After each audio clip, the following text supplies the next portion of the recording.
আসসালামু আলাইকুম সুপ্রিয় দর্শক বন্ধুরা, আপনারা সবাই কেমন আছেন? আশা করছি সকলে ভালো আছেন। আজ আমি এমন একটি পিঠা বানাতে যাচ্ছি যেটা অনেকে হয়তো আগে কখনো দেখেননি। সুজি আর পাকা কাঁঠালের রস দিয়ে তৈরি হবে নরম তুলতুলে আর সুগন্ধি পিঠা। একবার বানালে বারবার বানাতে মন চাইবে। তাই ভিডিওটি শেষ পর্যন্ত দেখুন, কারণ শেষে আমি এমন একটি টিপস দেব যাতে পিঠা হবে একদম পারফেক্ট। প্রথমে আমি এখানে 1 কাপ কাঁঠালের রস নিয়েছি। তারপর দিয়ে দিলাম 1 কাপ সুজি। দিয়ে এখন দিয়ে দেব 1 টেবিল চামচ লবণ। লবণটা স্বাদ মতো দেব। তারপরে এখানে 2 টেবিল চামচ পরিমাণ গুঁড়া দুধ অ্যাড করে দেব। এতে করে স্বাদ আরও বেড়ে যাবে। তারপরে অ্যাড করব সামান্য পরিমাণে একটু বেকিং পাউডার। সব কিছু একত্রে করে ভালো করে সব উপকরণ একসাথে ভালোভাবে মিশিয়ে 10 থেকে 15 মিনিট রেখে দেব, যাতে সুজি ফুলে যায়। মিশ্রণটা তৈরি করতে করতে একটা কথা বলি, পাকা কাঁঠালের মৌসুম এলেই আমাদের বাড়িতে যেন ছোট একটা উৎসব বসত। একদিন দাদি বললেন, আজ সবাইকে নতুন ধরনের পিঠা খাওয়াবো। আমরা ভেবেছিলাম সাধারণ পিঠা হবে, কিন্তু তিনি কাঁঠালের রস দিয়ে ব্যাটার তৈরি করলেন।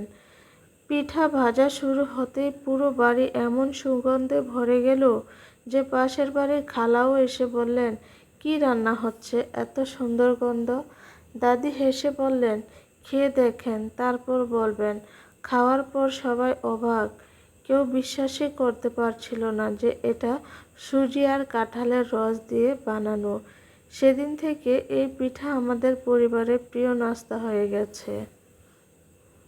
তো বন্ধুরা, কথা বলতে বলতে কিন্তু এদিক দিয়ে ব্যাটারটা ভালো করে ফেটানো হয়ে গেছে।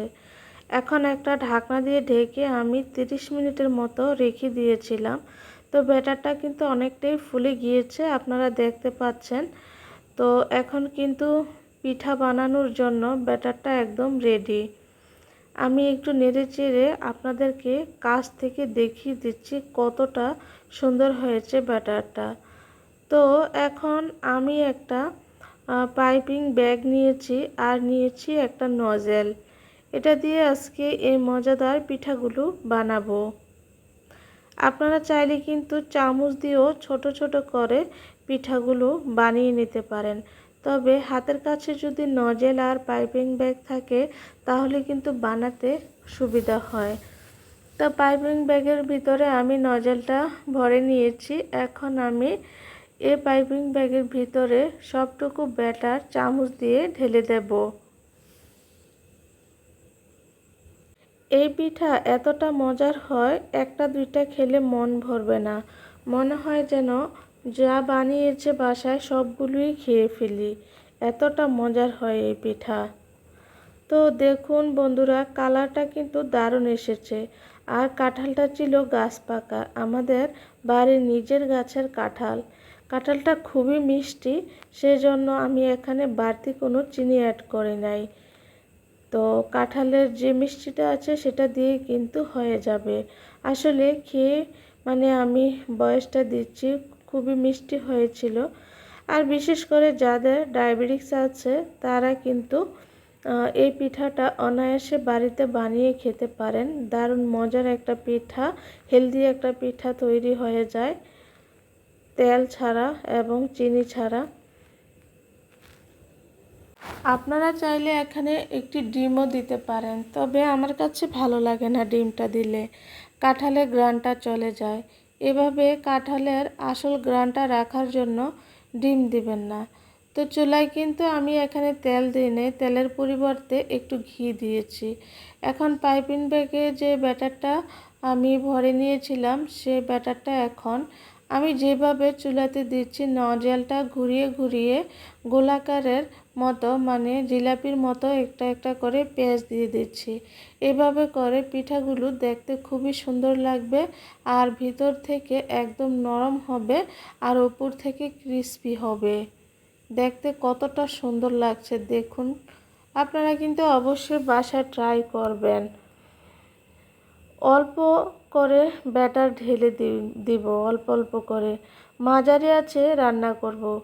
এক পাশ সোনালি হলে উল্টে দেব। দেখুন কি সুন্দর রং এসেছে, আর কাঁঠালের ঘ্রাণ সত্যিই অসাধারণ লাগছে। আপনারা চাইলে কিন্তু এই পিঠা আম দিয়েও তৈরি করতে পারেন। তো বন্ধুরা দেখুন, আমি একটা ঢাকনা দিয়ে ঢেকে দিলাম।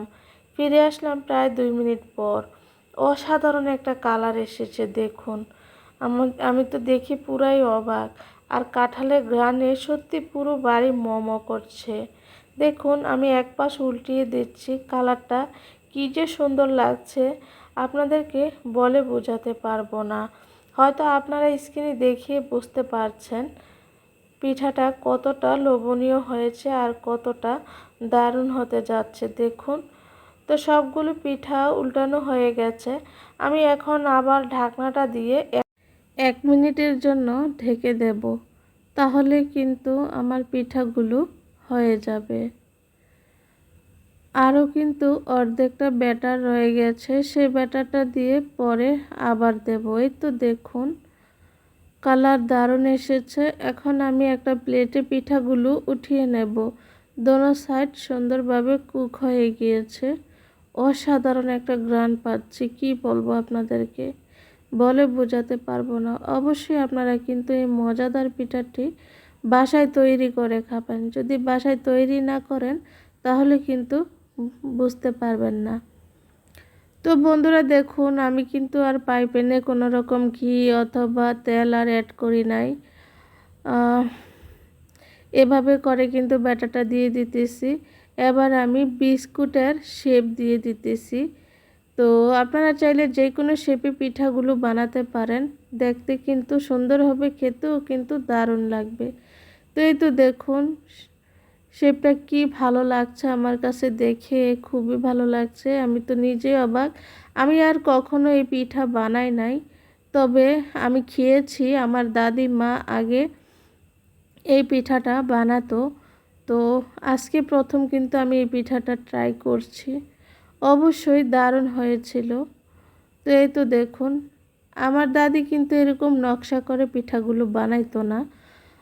উনি দেখতাম চামচের সাহায্যে কিন্তু চামচ দিয়ে অল্প অল্প করে ব্যাটার কড়াইতে দিয়ে কিন্তু পিঠাগুলো তৈরি করে নিতেন। তো এখন তো ডিজিটাল যুগ, কত রকমের কত পদ্ধতি।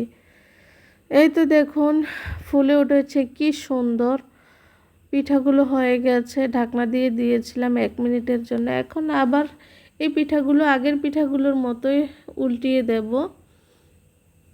এই পিঠাগুলোর কালারও কিন্তু দারুণ এসেছে দেখতে, মাশাআল্লাহ অনেক সুন্দর লাগছে। এখন সবগুলো পিঠা উল্টানো হয়ে গেলে আমি আবার 1 মিনিটের জন্য ঢাকনাটা দিয়ে রাখবো, তাহলে কিন্তু পিঠাগুলো তৈরি হয়ে যাবে, এই আর কি। তো বন্ধুরা আমার এই রেসিপিটি কেমন লেগেছে অবশ্যই কমেন্ট করে জানাবেন আপনারা। আর কে কোথায় থেকে আমার ভিডিওটি দেখতেছেন সেটাও কমেন্ট করে জানাবেন। তো এই তো দেখুন পিঠাগুলো কিন্তু এখন পুরোপুরি তৈরি। বাইরে হালকা ক্রিস্পি, ভিতরে নরম আর স্পঞ্জের মতো। গরম গরম চা বা দুধের সঙ্গে খেলে স্বাদ আরও বেড়ে যাবে। আপনারা অবশ্যই বাড়িতে একবার হলেও ট্রাই করবেন। আমি একটু কাছ থেকে দেখিয়ে দিচ্ছি পিঠাগুলো কতটা লোভনীয় হয়েছে। আজকের রেসিপি যদি ভালো লাগে তাহলে ভিডিওতে একটি লাইক দিন, কমেন্ট করে জানান আপনার এলাকায় এই ধরনের পিঠা কী নামে পরিচিত। আর যদি নতুন হয়ে থাকেন তাহলে আমার চ্যানেলটি সাবস্ক্রাইব করে পাশে থাকা বেল আইকনটি চাপুন, কারণ আমি প্রতিদিন নতুন নতুন সহজ ও মজার রেসিপি নিয়ে আসি। অবশ্যই আপনারা কিন্তু বাসায় ট্রাই করে আমাকে জানাবেন আপনাদের পিঠাগুলো খেতে কেমন হয়েছিল। তো আজকের মতো আমি এখানেই বিদায় নেব। আল্লাহ হাফেজ। আবার দেখা হবে নতুন একটি সুস্বাদু রেসিপির ভিডিওতে।